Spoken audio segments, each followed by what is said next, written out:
Well, it's an ongoing tale, ongoing journey, of course. And at one point, about 10 years ago now, I wrote down a spiritual memoir that became a book with roots in heaven, and I traveled around the country with it, and after that point, it became like no longer my story.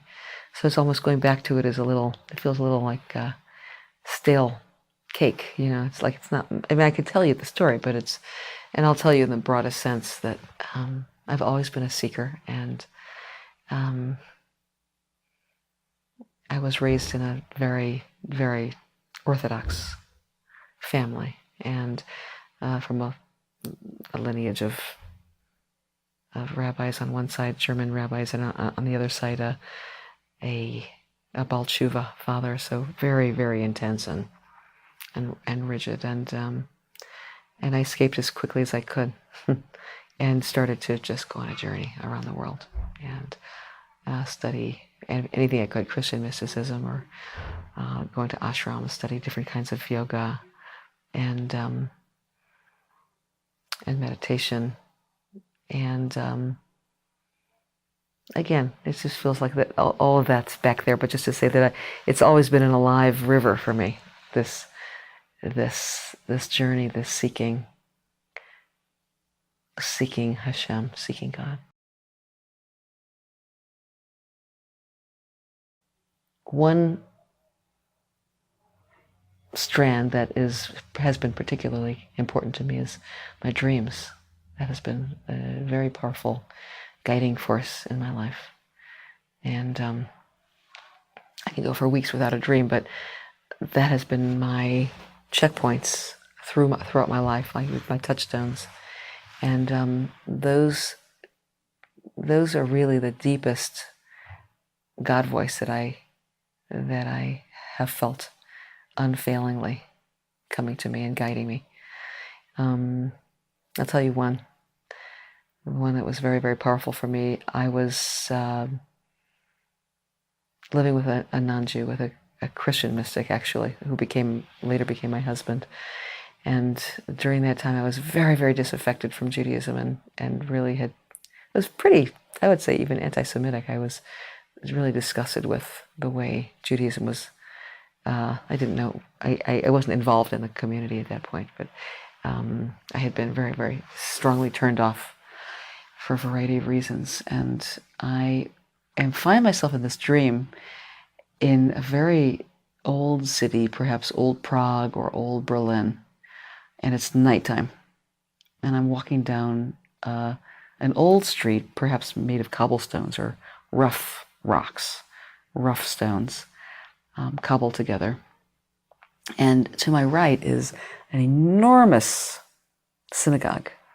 It's all very dark and very shrouded in dark. There's no lights on inside, and surrounding this synagogue is a very tall cast iron fence, very pointy, very sharp, very foreboding.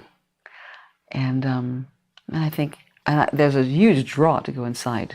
Even though it's dark, I think this is really, wow, sound. It feels mystical. It feels powerful. And I rattle the door, the gate, which has chain around it, and I can't get in. And I try to climb over it, and it's formidable. I can't do it. And I go circumambulate the entire synagogue, and I can't get in. So I'm leaving, and I'm a bit disgusted and just saying, ugh, phooey. And I'm walking away, and I trip. I literally, in my dream, I stumble over a cobblestone that's sticking up in the path, and I bend down to look at what it is. What is that? And I see that something's stuck underneath the cobblestone, and I pull and pull and pull and pull out, and there's two things that I pull out. One is a volume of the collected works of Jung, and one is a rolled manuscript with the alphabet on it, which is glowing, which is beautiful and glowing. I unscroll it, and that was a very seminal dream for me. It was a dream that helped me start to reclaim the deep underground, the subterraneous wisdom in Judaism that has been perhaps submerged, the deep universal principles in Judaism, as well as the understanding that the logos, which is of such prime value in Judaism, the letters themselves, the sacred word is luminous, and that it has nothing really to do with being Jewish at all, or as the Kabbalah. Same. Jewish mystical teachings are really about the deep archetypal patterns in our lives, and they're much less about a deity who's sitting scorekeeping and watching the mitzvot and watching the averot and checking you off as a good woman, good girl, good boy. It is much more about this deep, deep, embodied, unconscious wisdom that we all have. And that was the beginning of a very, very big journey for me. So becoming very involved with the Jungian work in the following years, becoming a psychotherapist and becoming engrossed in the letters and studying the mysticism of the letters and understanding the deep wisdom of the Hebrew alphabet and the construction of the letters and the construction of Torah from that vantage point, not with any of the morality or the moral baggage that I felt was oppressive, but the deep undercurrent, that subterraneous wisdom that flows through like a river that's flowing underground, constantly underground. That's so deeply nourishing.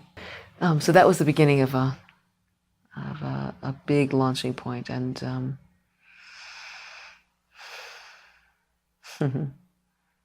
yeah. I mean, I could go in lots of different directions, but why don't you?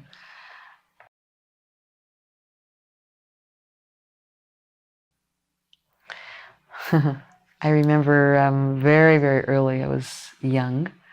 My German grandfather and grandmother had already passed away. Had just passed away, so I was probably under 10. And I was swinging on a swing and swinging up with my feet as if they were, touching heaven. And there they were. There was my first visitation, I could say, of their being, the soul being coming to me. And I remember that, and then again, dreams have been, you could call them dreams, but you can also call them other visitations. My older brother died when I was just turned 20, and he came to me in a visitation very shortly after he died. That was so profound, and so it was not you can call it a dream, but it was really a mystical experience that shook me, and I just woke up. It had a lot of content to it too. He was really talking to me about my life and the direction I needed to go in, and I just woke up and cried and cried and cried for hours, and there was this sense of the spirit world being filled with loving guidance and profound heart that is wanting to open like a flower constantly. And I've had many of those. So the kind of dream that is both a informational and guidance, but also just more that inexpressible touching of the heart that is so clear that the spirit world is right here, right now. There's nothing nothing separating us. That unravels, many other stories I could tell you, but that's... What did your brother say to you?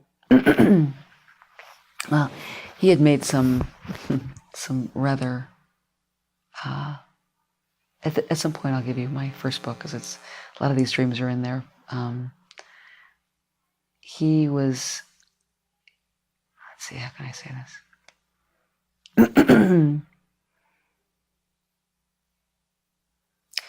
We were in this kind of mystical restaurant, and I was looking at a menu at the time of what to get, and I was trying to create a meal, and he was saying to me, "No, don't go like that. There's the meal du jour. There's this meal that's given to you, and order that one. It's always the best. You can count on it. It's the restaurant's best." It was in the symbology of the restaurant and what to order to nourish the soul, to nourish me. But it was a really strong dream, really, about going back to Judaism at a time that I had left it. And of course, I didn't listen to it. I had to go away. But ultimately, he was right. It's about coming back to what my karmic givens were, and so tell me accepting it.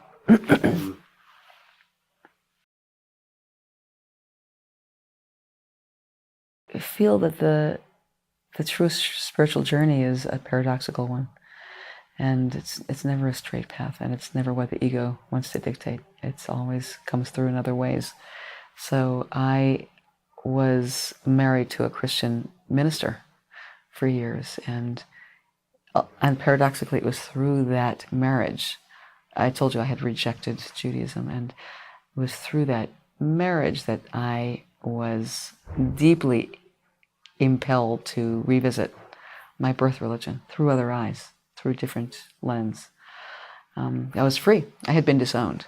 My family disowned me when I told you they were orthodox, and so I was really free. It was a wonderful feeling for a while. It was also very painful, but I didn't have the baggage, and I could reinvestigate this lineage and reinvestigate this tradition from fresh eyes. There was nobody breathing down my neck to do it in any way whatsoever. And I was careful to come to this town where there was no expectation of me at all. I was a healer. I was a psychotherapist and a Reichian healer, and so I could do whatever I wanted. And so looking at it through new eyes, I started to have those kinds of experiences, those mystical experiences where I realized, oh, nobody's telling me to see light in these letters. Nobody's telling me that they're on fire. This is happening for me. And there was a tremendous draw when there was freedom. So paradoxically, it was through the very devout Christian mystical friend who became my husband, and we parented a child together. We brought in a child together, and it was through that marriage that I was reignited back to my birth religion, and at that point, when in that journey, I met Reb Zalman, and he began to open all kinds of doors for me that had been certainly closed. I was intermarried, and I had done everything wrong that could possibly be done wrong. So, but he was saying, oh no. He was saying the Shechinah is stirring the pot of humanity and blending boundaries, not keeping people apart now. This is the Shechinah's will, to be intermarried. What do you, like, don't go away. Stay here. Study it. And he would just open door after door. I began to study with him, and it was all this river that flowed through. So it was a very powerful karmic journey that ensued, and I became ordained when I was still with Evan, my Christian husband, and that still lasted for several years, and then our purpose had been fulfilled, and we parted ways. But That was quite a paradoxical turn. Another piece that warrants saying, Daniel, is that a very, very big part of my journey is about retrieving and reclaiming the feminine soul in Judaism, but in life, that has been so submerged and so devalued, and that unfolding, the cracking, the deconstruction and cracking open of the old God forms has been a very powerful journey for me. And that has been part of my teaching too, of people, is giving them permission to deconstruct God images that are old and don't carry holiness. They don't carry the power, the mystical power, the numinous power that they need to. So that's been a very big piece of my both learning and teaching. And when did that come to? When did that become an obvious? Was there an experience, I should ask, in your own life where it became obvious that that was critical? That's a good question. It started. It started a long, long ago when I had this tremendous body experience, this powerful, powerful body experiences that was clear. So body and dreams for me, the body experiences that the goddess was taking me over. It happened in the, and I do believe that many women have this, but perhaps don't understand it mystically as I did. But it was clear that it was the Shechinah, or the goddess, the feminine face of God that was coming through in my life, was powerfully telling me when I needed to get pregnant, telling me how to do this, telling me, guiding me all through that path and of motherhood, but far beyond that as well.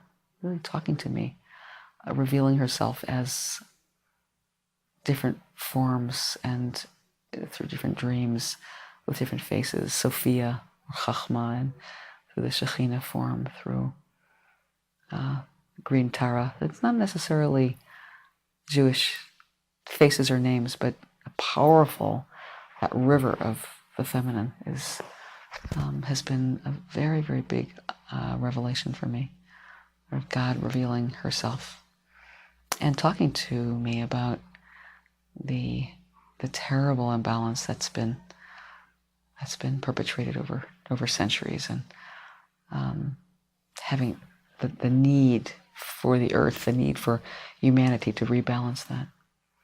So that's been a big piece too. I would say my two biggest voices have been my dreams and my body. And neither one is terribly well institutionalized in any organized religion. But if you look hard enough, there are documents and teachings about these.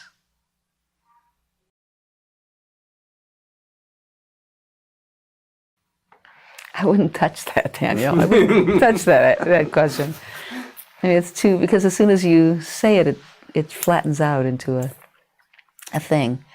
It becomes a soundbite, and it's like too reductive or too. So I wouldn't begin to go there. But it's a river that flows between people, between days, between through the light as the light shines in different hours of the day. It's a river that flows from the heart to the head, and it's always moving, always moving. That's why to try and encapsulate it is part of the problem. So I can't do that one. But the looking for one beautiful passage in 42nd Psalm about like a deer yearns for the brook of cool water, so my soul yearns for you. My my soul is yearning for you, Elohim, El Chai, living God, living God. And so you have the equation of living God with this moving water, this brook of cool water. And the living God has to flow like a living body of water.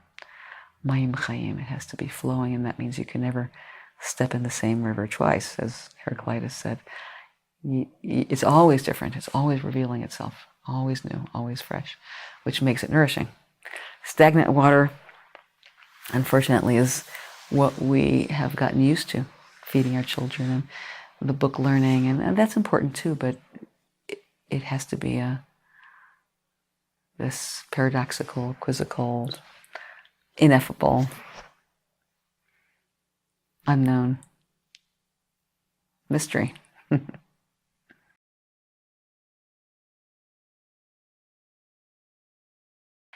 You know, I was raised in a very theistic household, and so that I remember from a very, very young age praying my heart out to God. Always, you know, quietly would be in bed or, you know, curled up at the window seat or, but just really crying and praying. And there were things that went on in my family that I would pray for or pray about. And there was a time when I was a young woman that I was very, very ill and was hemorrhaging, and that too was in my book. But there was a huge prayer that erupted from me, and I've never doubted the power of prayer. That has always been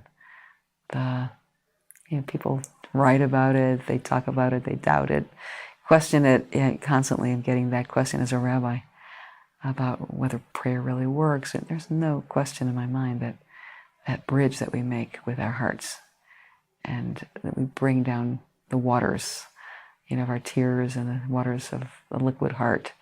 That's the answer. And it's this beautiful water wheel, you could say, that is flowing, that God needs for us to keep turning with our emotion, with our need, with our cries, with our yearning. The yearning really is the key that keeps that wheel going, that wheel that connects us to heaven.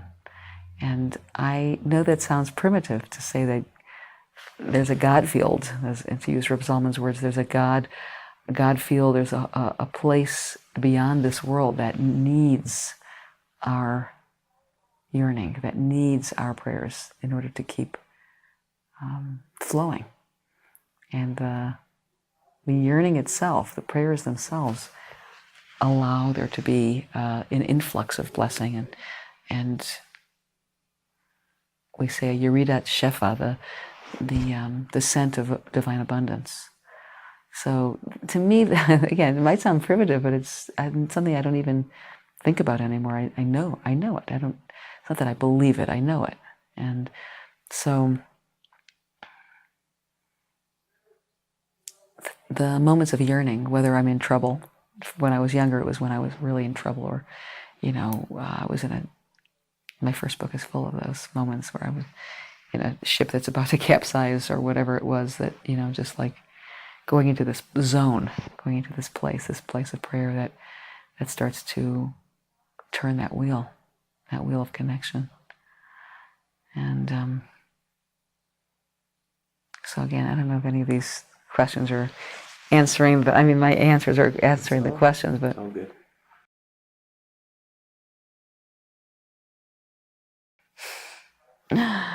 My spiritual journey since I've become a rabbi has to do with disidentifying from becoming a rabbi. Continuously disidentifying from that self, from that known quantity, from that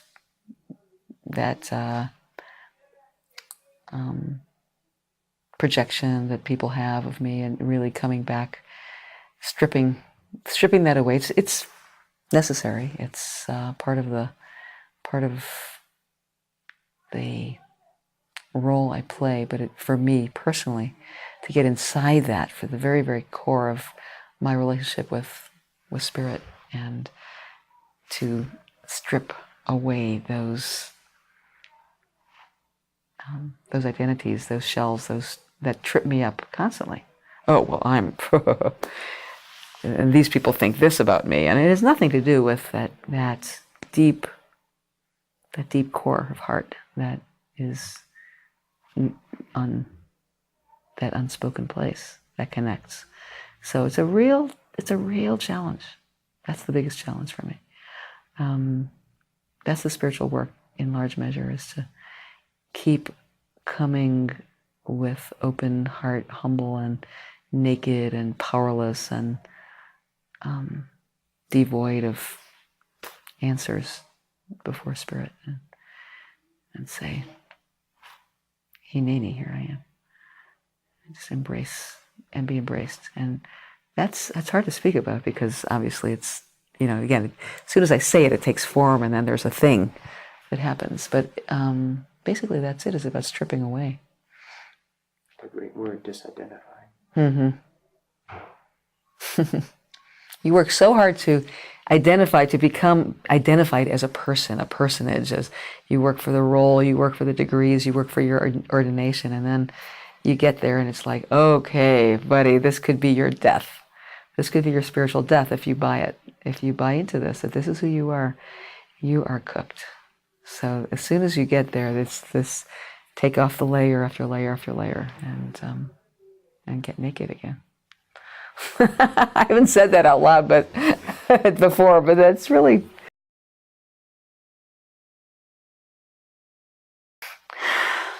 I go out into nature. I actually lay tefillin every day, tallis and tefillin, but that is a personal. It's done in a way that's usually best done alone. I have a place where I just sit. If I can sit near a river, that's wonderful. Or sit outside, that's great. But I also have a beautiful, quiet place in nature that I can go indoors and sit. And I just sit. I write down my dreams. I pray. I never pray with a book, because if I pray with a book, then I automatically go into the rote mind where I came from again, and I go on automatic. So anything that is worth praying, I commit to memory, or I just pray spontaneously. So I commit Psalms to memory and pray from that place. I commit, certain prayers to memory, or I just pray. And the other piece is that I do journaling. I told you about the different God faces that show up for me, and at different times of my life. Not that there's many gods, but there have been some very strong images of God, feminine faces mostly, in which I dialogue with in my journal. And so that's a way of, again, that wheel, that reciprocal. It has to be reciprocal. I'm all about sacred relationship. That's a very big one for me. I'm very much a dualist, and a lot of friends who are doing the non-dual work. But what do you mean by dualist? For me, God is really about the I-thou, and about that sacred relationship. But there's, it's very. There's in Eastern religions there is a whole trend called Advaita, or non-dualist thinking, where it's all one, and so you are not you, and you're not facing a God that's out of you. Everything is one. It's coming from the Echad place, but it's very difficult. For me, it's about again, just becoming completely vulnerable in the face of Spirit, and that's a dualist model. Anyway, don't worry about it if it's not a question for you. But in this context, the Boulder context, there's a lot of non-dualist practices going on, mostly Buddhist and Hindu practice. Yeah, I'm sure you've. Yeah.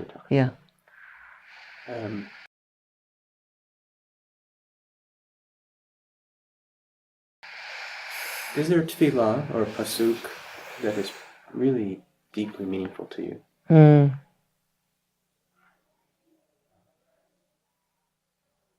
Well, the 42nd Psalm, like I said, is really powerful.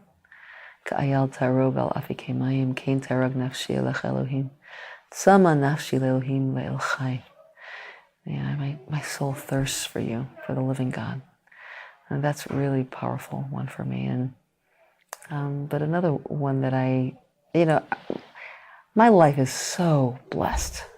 It is so blessed. And so I often say the word ashrenu, matov chalkenu, mana'im garalenu, mayafa yerushatenu, how lucky I am, how fortunate, that's a prayer, that's an ancient prayer about the good fortune of our lot, of our dharma as Jews, you might say, as the lot that we have stepped into, where we understand that it's our mission to bring holiness into the world, to light, to ignite sparks, and to raise sparks up, and to see God in everything. So that is a really beautiful, it just puts us, it jumps us to the head of the line. It's such a glorious thing to be born into. I didn't always say that.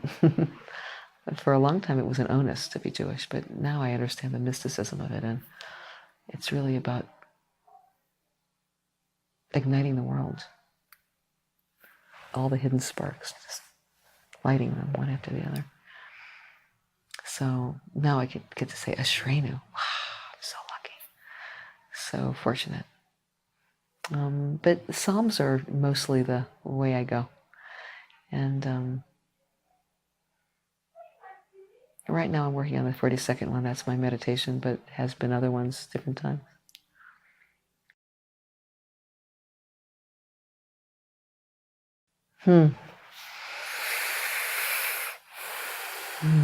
What am I most grateful for? For being in a body that can express spirit, for the understanding that there's a upward facing triangle and a downward facing triangle that are interposed, that are enfolded one in the other, and for the understanding in this incarnation, because I know that I've been through many, that God is right here, spirit is here in the body, that there's intelligence in every cell, and that it's all God, that there's no division.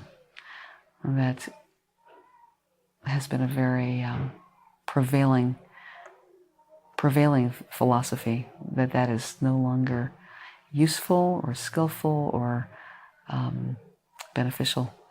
So I'm feel most grateful for the understanding that there's no separation, that matter is God and God is matter, and that form and formlessness are interposed with one another, and that everything is spirit material. Nothing is not. That's a big revelation in this lifetime. It hasn't always been that way. And it's also has everything to do with the feminine coming into her full form, and understanding that matter is also sacred. The earth is sacred. This is all God. Rav Kook said that all of creation is the body of God. It's powerful. That's non-dualist. That's so funny. That's like the second or third thing you said, that is almost bidiyuk what Father Thomas Keating told me the other day. He quoted Rav Kook? No, but, no. But Okay. he quoted something that was a Christian version. Yeah. Because as he said it, I'm looking out behind him on these beautiful mountains that almost look like a body, in the top, and so I had this.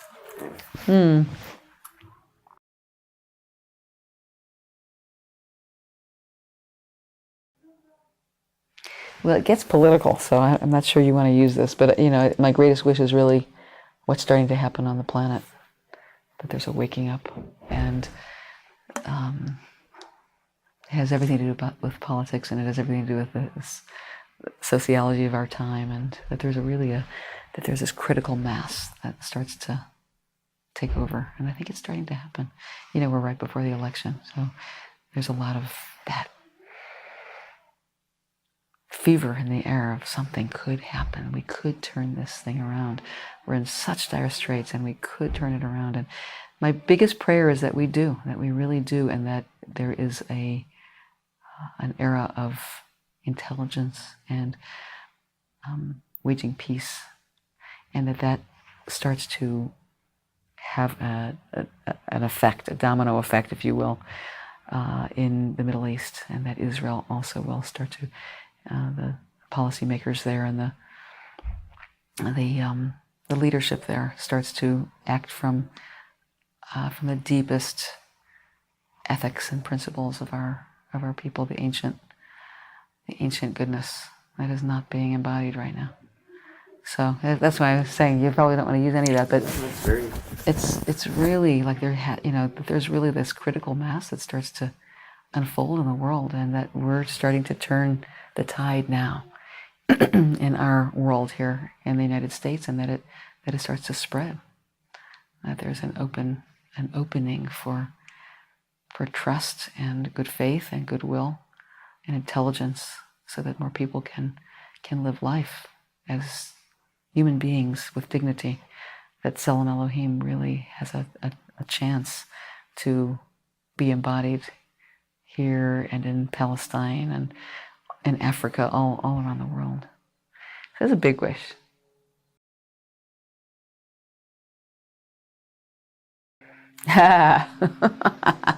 It doesn't matter. Again, that I'm not trying to disidentify, not via, have any attachment to whatever they feel like.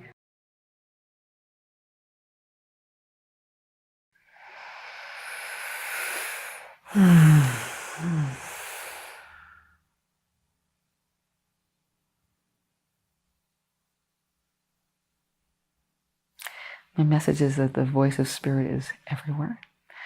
It's in your dreams. It's coming through your body, coming through your passions. It's singing to us from nature, from the natural world. It's in the discourses that we have. It's unmistakable if we just listen and listen with our hearts, the ears of our heart. It's all right here. Thank you very much. You're very welcome.